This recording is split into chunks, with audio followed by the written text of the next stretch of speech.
भारत माता की, भारत माता की, भारत माता की।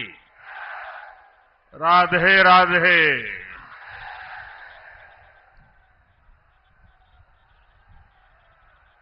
इसी मैदान में मुझे कई बार अलीगढ़ के लोगों से मिलने का अवसर मिला है। पिछली बार जब मैं अलीगढ़ आया था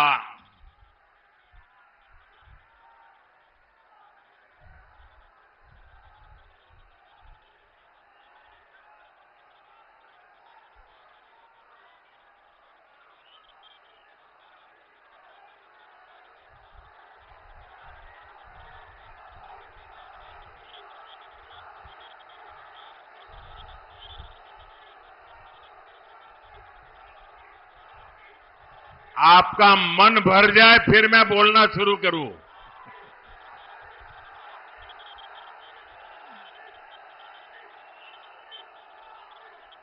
अब आप इजाजत दें तो मैं बोलना शुरू करूं।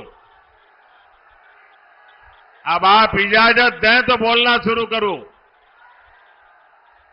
इजाजत है? हमारे लिए तो जनता जनार्दन ही भगवान है। आप इजाजत दें तो हम शुरू करेंगे। इजाजत है? राधे राधे।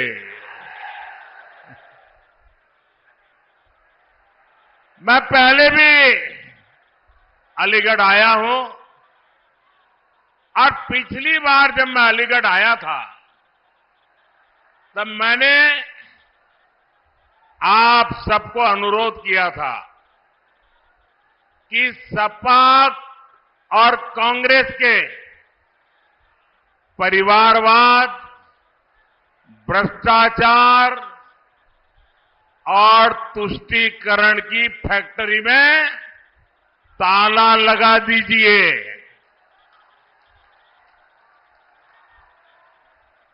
याद है ना? और आपने ऐसा मजबूत ताला लगाया, ऐसा मजबूत ताला लगाया कि दोनों शहजादों को आज तक इसकी चाबी नहीं मिल रही।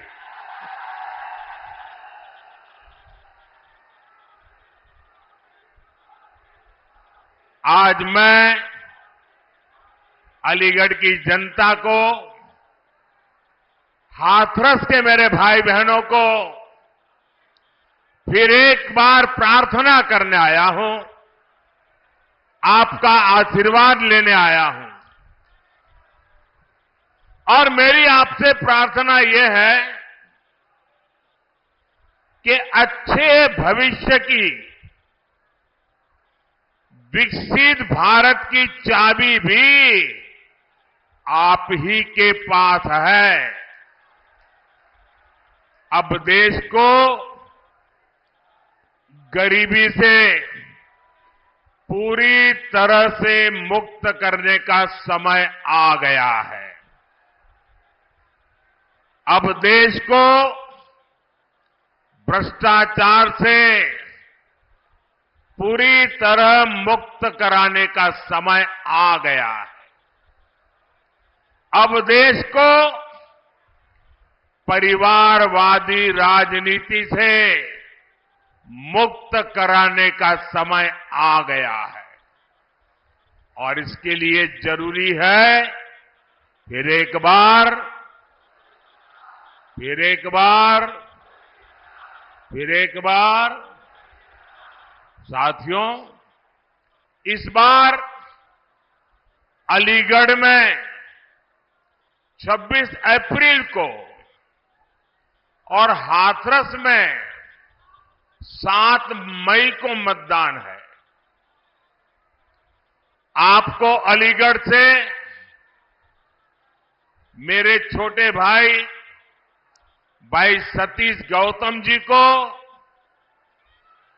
और हाथरस से मेरे अनन्य साथी अनूप वाल्मीकि जी को भारी मतों से जिताना, और इसके लिए मुझे आपके आशीर्वाद चाहिए। और आप भले यहां वोट हमारे सतीश जी को देंगे होंगे या अनूप जी को देते होंगे, लेकिन ये पक्का मानिए, जब कमल के निशान पर बटन दबाएंगे ना, तो मोदी को सीधा आपका वोट मिल जाएगा। तो मैं ये वोट मोदी के लिए मांगने के लिए आया हूं। आपका आशीर्वाद मिलेगा, आपका आशीर्वाद मिलेगा, भरपूर मिलेगा। अच्छा, हमें एक और बात भी याद रखनी होगी। एक तरफ फसल की कटाई का समय है, शादी ब्याह का भी समय है, और गर्मी तो पूछो मत, है, सब कुछ है। लेकिन भाइयों बहनों, देश से तो बड़ा कुछ नहीं होता ना। देश से बड़ा कुछ होता है? होता है। देश का इतना बड़ा महत्वपूर्ण चुनाव है, हमें सारे काम छोड़ करके वोट करना चाहिए कि नहीं करना चाहिए? सुबह सुबह वोट करना बहुत जरूरी है। करोगे? धूप निकलने से पहले वोट हो जाए, जलपान से पहले मतदान हो जाए। आपके एक एक वोट का बहुत महत्व है। अब आप देखिए, पहले आए दिन बॉर्डर पर बम गोले चलते थे, गोलियां चलती थी, और आए दिन हमारे वीर सपूत शहीद होते थे। तिरंगे में लिपट करके उनका शरीर घर लौटता था। आज ये सब बंद हो गया कि नहीं हो गया? सबकी बोलती बंद हो गई कि नहीं हो गई? उनकी तोप और बंदूक बारूद सब बिक गए कि नहीं बिक गए? पहले आए दिन आतंकी बम फोड़ते थे, सीरियल ब्लास्ट होते थे। अयोध्या को नहीं छोड़ा, काशी को नहीं छोड़ा, हर बड़े शहर में आए दिन बम धमाका। अब सीरियल बम धमाकों पर भी अब फुल स्टॉप लग गया है कि नहीं लग गया है? और जो फर्स्ट टाइम वोटर है ना, उनको शायद याद नहीं होगा। तब वो 5 साल, 7 साल, 8 साल, 10 साल के होंगे। जरा याद कीजिए, आपके परिवार में पूछिए, उस समय अखबारों में, टीवी पर एडवर्टाइजमेंट आता था।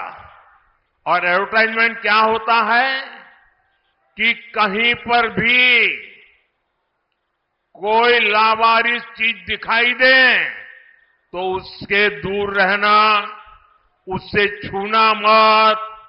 कहीं बैग दिखाई दे, कहीं कुकर दिखाई दे, कहीं टिफिन का बॉक्स दिखाई दे, उधर पास मत जाना, तुरंत पुलिस को जानकारी देना। ये आए दिन सूचना दी जाती थी।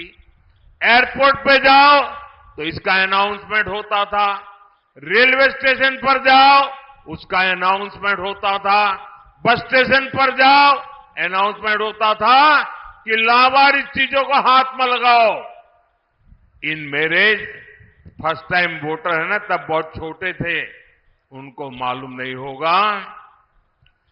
ये सरकार लगातार बोलती थी, सूचना देती थी। क्यों? क्योंकि लावारिस चीजों में बम रखे जाते थे और कोई निर्दोष व्यक्ति उसको हाथ लगाता था वो मौत के घाट उतर जाता था।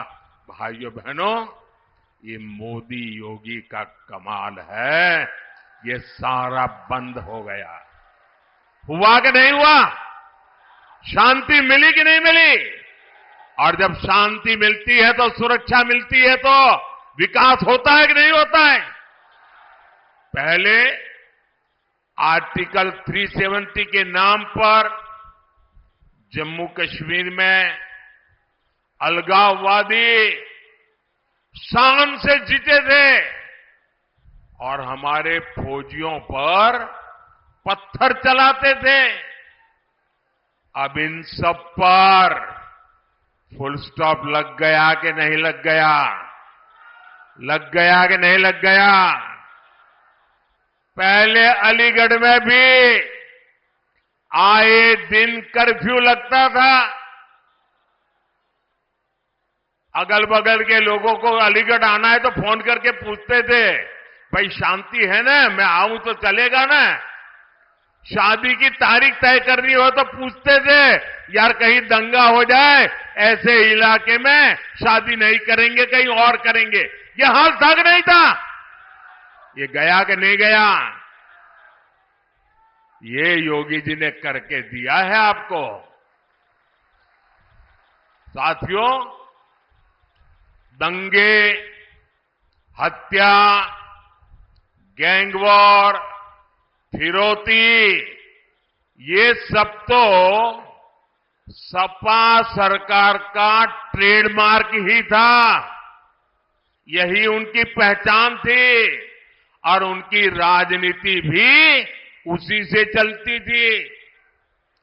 एक समय था जब हमारी बहन बेटियां घर से बाहर निकल नहीं पाती थी।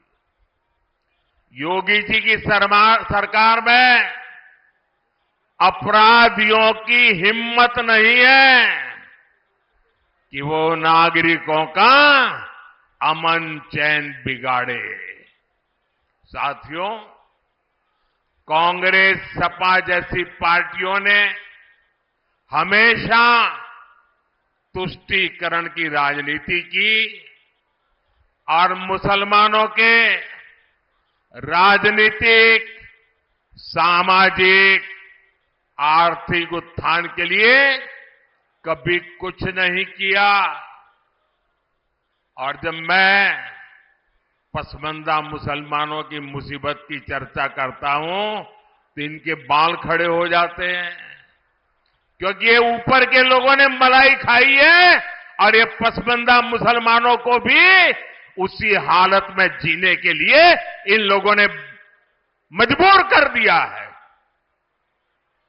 साथियों, इसी क्षेत्र में 3 तलाक से पीड़ित कितनी ही बेटियों का जीवन तबाह हो गया था।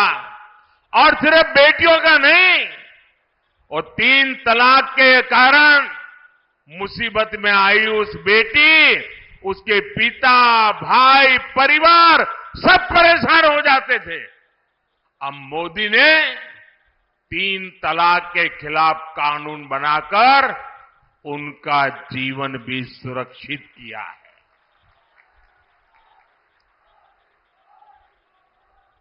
पहले हज कोटा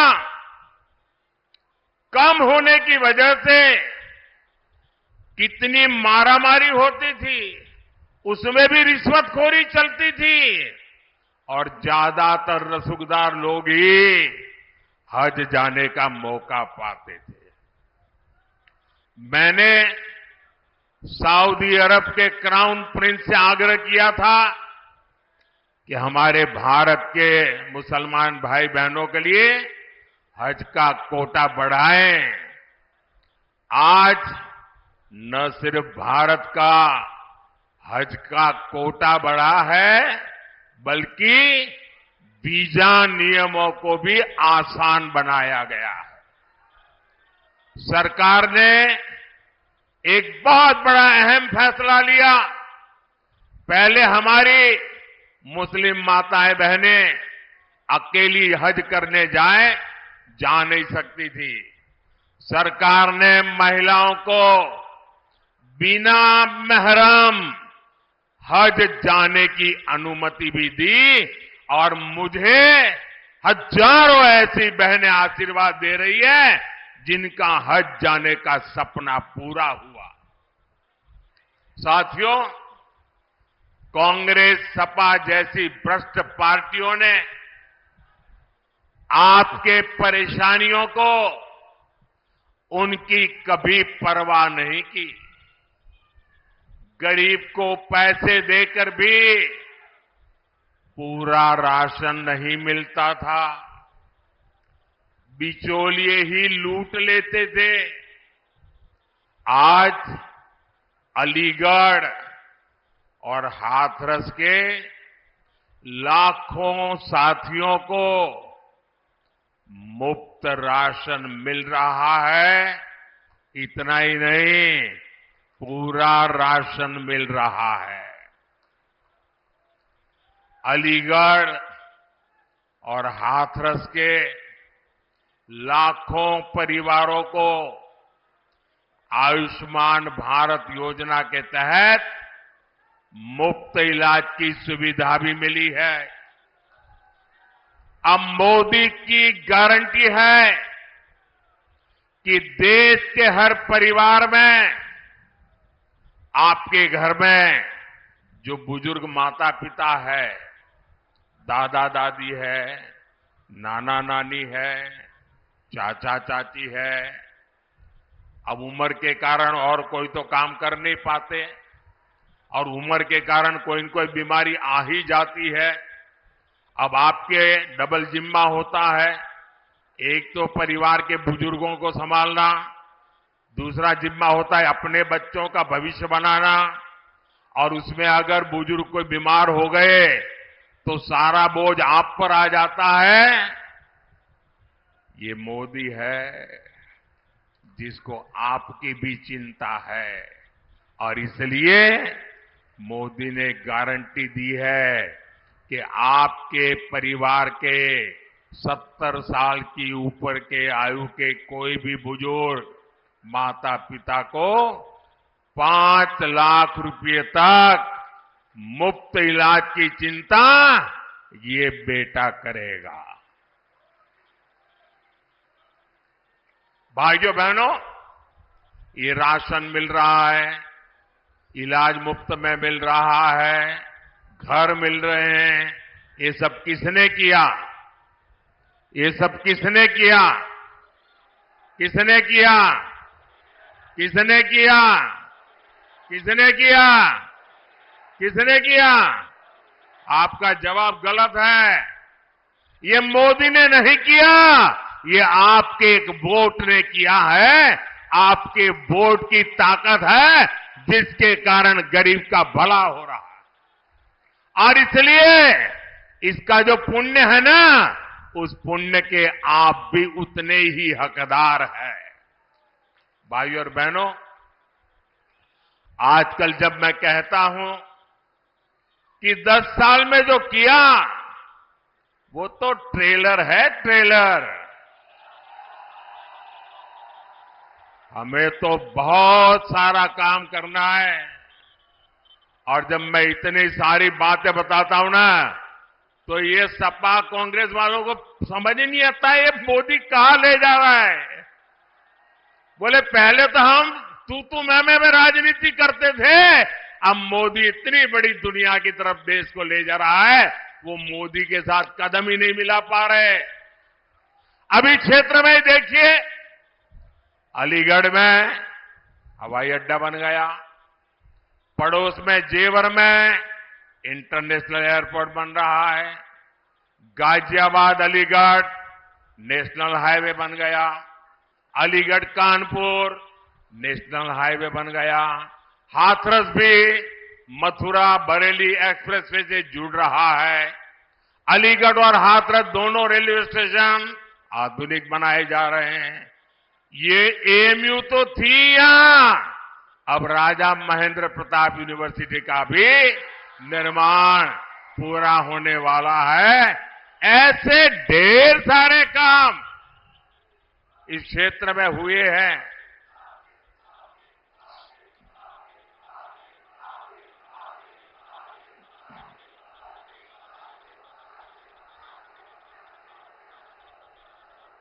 अब आप मुझे बताइए, इतने सारे काम हो जाए तो किसी को भी आराम करने का मन कर जाए कि न कर जाए?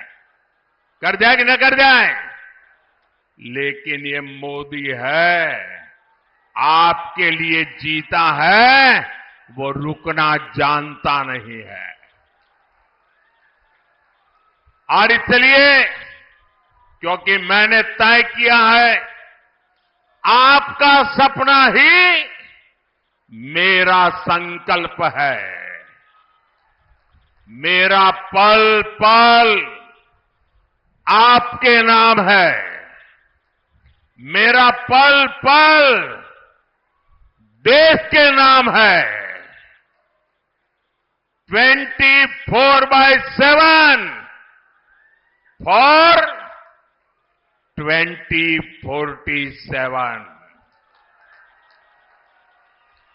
न मोदी रुकने वाला है, न मोदी थकने वाला है, और न मोदी मौज करने के लिए पैदा हुआ है।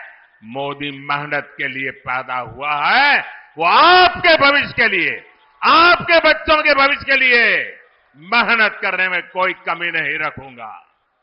साथियों, ये इंडी गठबंधन वाले इतनी निराशा में डूबे लोग हैं कि भविष्य की ओर देखने के लिए हौसला ही नहीं रहा। ये कहते हैं कि मोदी विकसित भारत की बात क्यों करता है?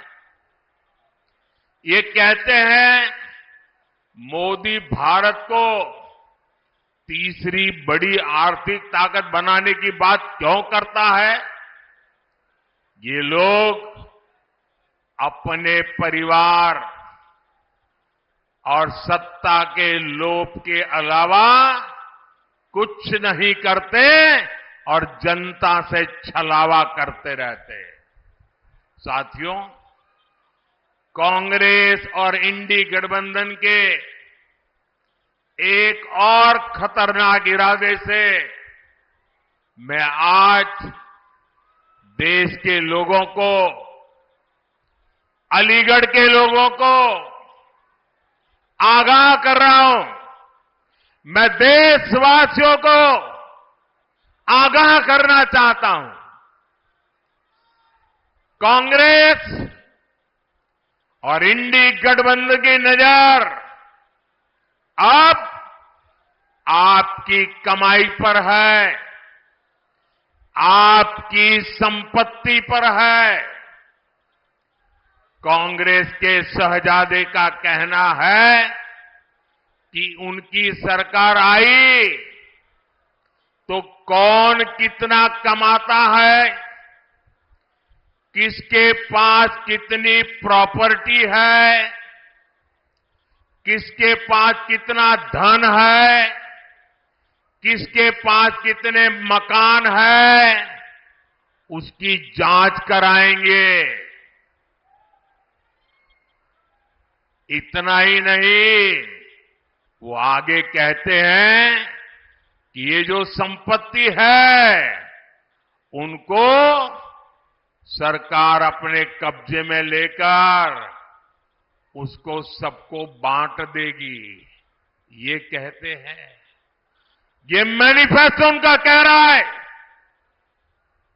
भाइयों बहनों, आप सोचिए, हमारी माताओं बहनों के पास सोना होता है। ये सोना अवसरों पर सिर्फ शरीर पर पहन करके प्रभाव पैदा करने के लिए नहीं होता है। हमारे देश में माताओं बहनों के पास जो सोना होता है, कितना ही कम क्यों न हो, वो स्त्री धन होता है, पवित्र माना जाता है, कानून भी उसकी रक्षा करता है। अब इनकी नजर कानून बदलकर हमारी माताओं बहनों की संपत्ति छीनने का भी खेल खेला जा रहा है। उनका मंगलसूत्र, उस पर उन लोगों की नजर है। माताओं बहनों का सोना चुराने का इरादा, इतना ही नहीं, वो सर्वे करना चाहते हैं कि जो नौकरी पेशा वर्ग है, जो कर्मचारी है, उन्होंने अपनी बच्चों की पढ़ाई के लिए, बच्चों की शादी के लिए जो एफडी की है, फिक्स डिपॉजिट की है, किसकी कितनी सैलरी और कितनी एफडी है, उसकी भी जांच होगी। किसके पास एक वाहन है, किसके पास 2 वाहन है, उसकी भी जांच होगी। यानी किसके पास कितनी जमीन है, उसकी भी जांच होगी। व्हीकल कितने हैं, उसकी जांच होगी। कांग्रेस इसका सर्वे कराएगी और फिर कांग्रेस कब्जा करेगी। सरकार के नाम पर कब्जा करके आपकी संपत्ति को छीन करके बांटने की बात कर रही है।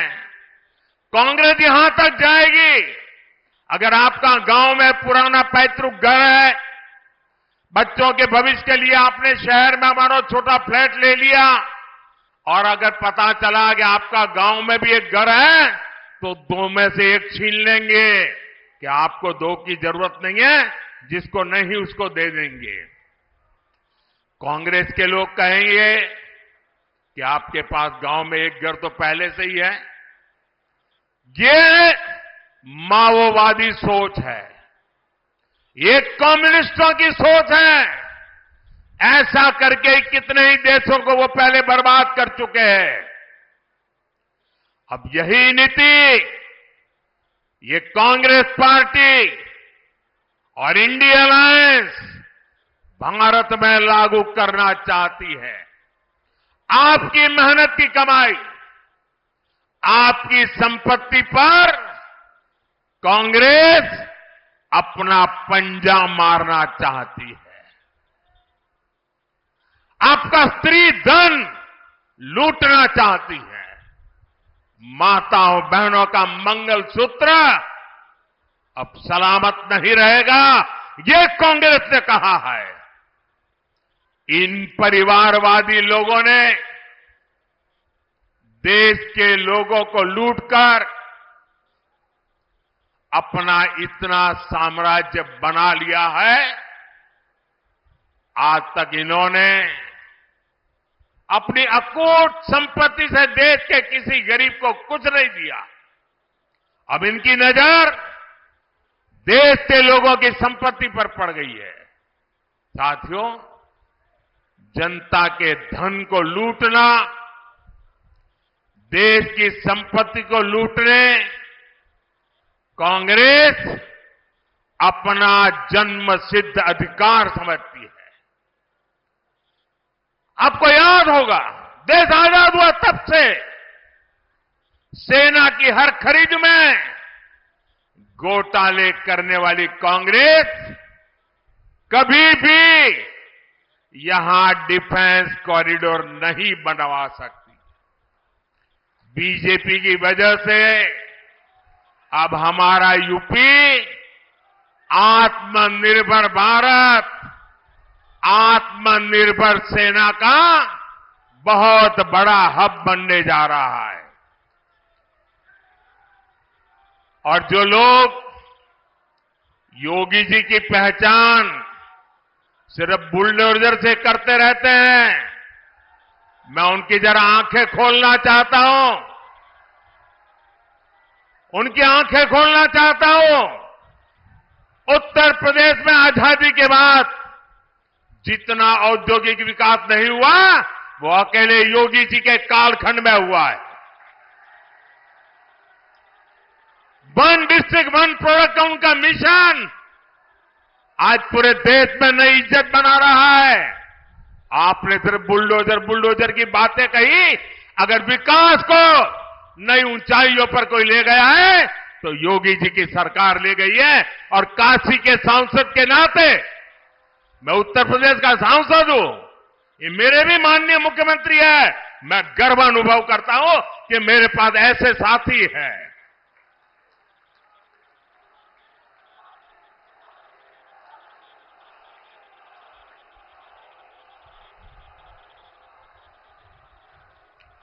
कुछ दिन पहले ही हमने ब्रह्मोस मिसाइल की पहली खेप फिलीपींस को निर्यात की है। आने वाले दिनों में ये घातक ब्रह्मोस, ये मिसाइल भी हमारे यूपी में बनेगी। अलीगढ़ में डिफेंस कॉरिडोर में आपको गर्व होता है कि नहीं होता है? ब्रह्मोस मिसाइल बने यहां, कौन होगा जिसको गर्व नहीं होगा भाइयों? साथियों, डिफेंस कॉरिडोर के साथ ही इस क्षेत्र के पास डेडिकेटेड फ्रेट कॉरिडोर की भी ताकत है। मालगाड़ियों के लिए जो अलग रूट बनाया गया है, इससे यहां दूसरे उद्योगों को भी बहुत ज्यादा फायदा होगा। अलीगढ़, हाथरस और आसपास के छोटे, लघु और कुटीर उद्योग, ये सभी विकसित भारत की ऊर्जा है। आपके काम को बढ़ावा मिले, इसलिए योगी जी की सरकार वन डिस्ट्रिक्ट वन प्रोडक्ट पर और अब पूरे देश में वन डिस्ट्रिक्ट वन प्रोडक्ट पर बल दिया जा रहा है। और अलीगढ़ के ताले हो, हाथरस की हिंग हो,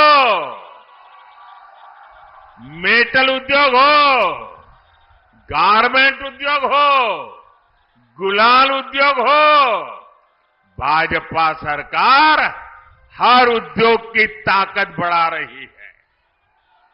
यहां के लघु उद्योगों को मुद्रा योजना से भी बहुत मदद मिली है। मुद्रा योजना के तहत भी हम भाजपा ने 20 लाख रुपए तक का लोन देना तय किया। साथियों, इस क्षेत्र में हमारे विश्वकर्मा साथी भांति भांति के काम से जुड़े हैं। कोई मूर्तिकार है, कोई पॉटरी काम करता है, कोई कपड़ा सिलता है, कोई जूते बनाता है।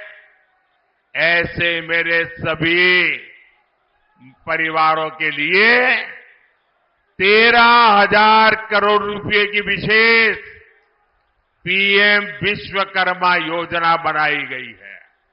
साथियों, मोदी की हर गारंटी का सीधा लाभार्थी गरीब है। लाभार्थी मेरा गरीब को लाभ मिलता है। मेरा दलित भाई परिवार है, मेरा पिछड़ा भाई परिवार है। और इन गारंटियों का लाभ मध्यम वर्ग को भी होता है। फैक्ट्री वाले को, दुकान वाले को, मजदूर को, गाड़ी चलाने वाले को, सबको होता है। अब जैसे अलीगढ़ और हाथरस में गरीबों के 40,000 से ज्यादा पक्के घर बन चुके हैं। इन घरों को बनाने के लिए जो सामान लगता है वो तो यहां के कारखानों से, यहां की दुकानों से ही जाता है। यानी गरीब को घर मिला और बाकियों को उससे काम मिला। और अब तो मोदी ने 3 करोड़ नए घर बनाने की गारंटी दी है। और घर बनेगा तो सीमेंट लगेगा, ईंट लगेगी, टाइल भी लगेगी, दूसरा हार्डवेयर भी लगेगा और इतना ही नहीं, जब झुग्गी झोपड़ी में रहता है तब ताला लगता है क्या? नहीं लगता ना। और घर मिल गया तो ताला लगेगा कि नहीं लगेगा? और ताला कहां से जाएगा? ताला अलीगढ़ से जाएगा। आप कल्पना कीजिए, कितने ही गरीबों का जीवन सुधरेगा, कितना कारोबार बढ़ेगा। भाइयों और बहनों, इस क्षेत्र को गंगा और यमुना दोनों का आशीर्वाद प्राप्त है। यहां खेती, किसानों को ताकत कैसे मिले, गन्ना किसानों की ताकत कैसे बढ़े, इसके लिए भाजपा लगातार काम कर रही है। हमने पीएम किसान सम्मान निधि के तहत अभी तक करीब 3 लाख करोड़ रुपए किसानों के खाते में भेजे हैं। अब हमने सहकारी क्षेत्र में अनाज भंडारण की सबसे बड़ी योजना शुरू की है। बीजेपी ने अपने मैनिफेस्टो में भी कहा है कि हम आलू, टमाटर, प्याज इन किसानों के लिए विशेष स्टोरेज क्लस्टर बनाएंगे। इसका बहुत अधिक लाभ अलीगढ़ और हाथरस के किसानों को होगा। साथियों, ये क्षेत्र ब्रज की देहरी है, 84 कोस परिक्रमा की धरती है। यहां खैरेश्वर महादेव और 9 देवी सिद्धपीठ जैसे आस्था स्थल है। यहां तीर्थ यात्रा और पर्यटन के लिए अद्भुत संभावनाएं हैं। और इस धरती ने कल्याण सिंह जी, बाबूजी जिनको हम कहते थे, और अशोक सिंघल जी ऐसे नर रत्नों को देश को दिया है। ये हम सभी के लिए कितने गर्व की बात है कि 500 साल बाद भव्य राम मंदिर हम देख रहे हैं।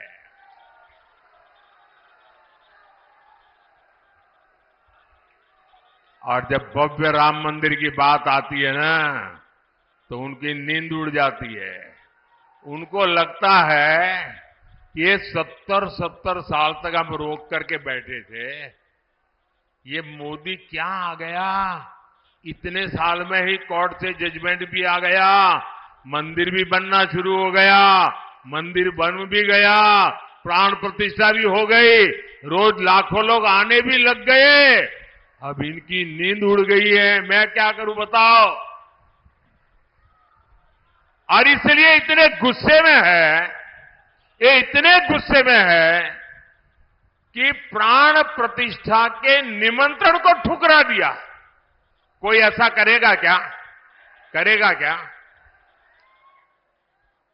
मुझे जब प्राण प्रतिष्ठा का निमंत्रण देने आए थे ना, तो मैंने जूते निकाल करके उस निमंत्रण कार्ड को हाथ में लेकर के अपने सर पे लगाया था।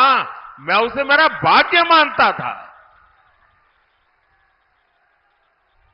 भव्य राम मंदिर आज के भारत को विकसित होने का आशीर्वाद दे रहा है।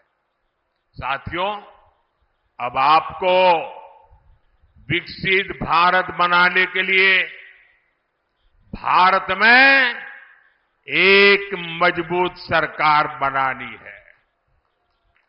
और इसके लिए भाजपा को वोट करना है, एनडीए को वोट करना है। मेरा आपसे अनुरोध है कि आप घर घर जाइए, सभी मतदाताओं जो जाकर के इन सारे विषय घर में बैठ करके बताइए और उनसे वादा करिए कि छुट्टी हो, शादी हो, कुछ भी हो, लेकिन वोट करने जाएंगे। उनसे वादा करिए, पक्का करिए। और दूसरा काम, जब मतदान होना तो उत्सव मनाइए अपने पोलिंग बूथ में। ये लोकतंत्र का उत्सव है, आनंद उत्सव होना चाहिए। छोटी छोटी 15-15, 20-20 की टोलियां गीत गाते गाते मतदान करने के लिए जाए, और हमारे गांव वाले तो तुरंत गीत बना भी देते हैं। लोकतंत्र का जय जयकार करते हुए जाए और ऐसा उत्सव मनाए और फिर मतदान कर करके वापस लौटे। और तीसरा काम, हमें पोलिंग बूथ जीतना है। हमें एक भी पोलिंग बूथ हारना नहीं है। घर घर जाओगे, घर घर जाओगे, जरा मुझे जोर से हाथ ऊपर करके बताइए, घर घर जाओगे, घर घर जाओगे, मतदाताओं को मिलकर के बात बताओगे। दरवाजे पर पर्चा दे करके नहीं आना है, घर में जाके बैठना है, उनका पानी पीना है, उनसे 5 मिनट 10 मिनट बात करनी है। करोगे? करोगे? छोटे छोटे जुलूस निकाल करके उत्सव मनाते हुए मतदान करोगे? पहले मतदान फिर जलपान, पहले मतदान फिर जलपान। जब तक मतदान नहीं करेंगे, जलपान नहीं करेंगे, ये बात पक्की करोगे? और फिर पोलिंग बूथ जीत के दिखाओगे? पहले से रिकॉर्ड मतों से जीतोगे? पक्का जीतोगे? अच्छा, मेरा एक काम करोगे? करोगे? मेरा पर्सनल काम है, जरा हाथ ऊपर करके बताइए, करोगे? देखिए, घर घर जाना और जाकर के कहना कि अपने मोदी जी अलीगढ़ आए थे और मोदी जी ने आपको राधे राधे कहा है, राम राम कहा है। घर घर मेरा प्रणाम पहुंचा देंगे। मेरे साथ बोलिए, भारत माता की, भारत माता की, भारत माता की।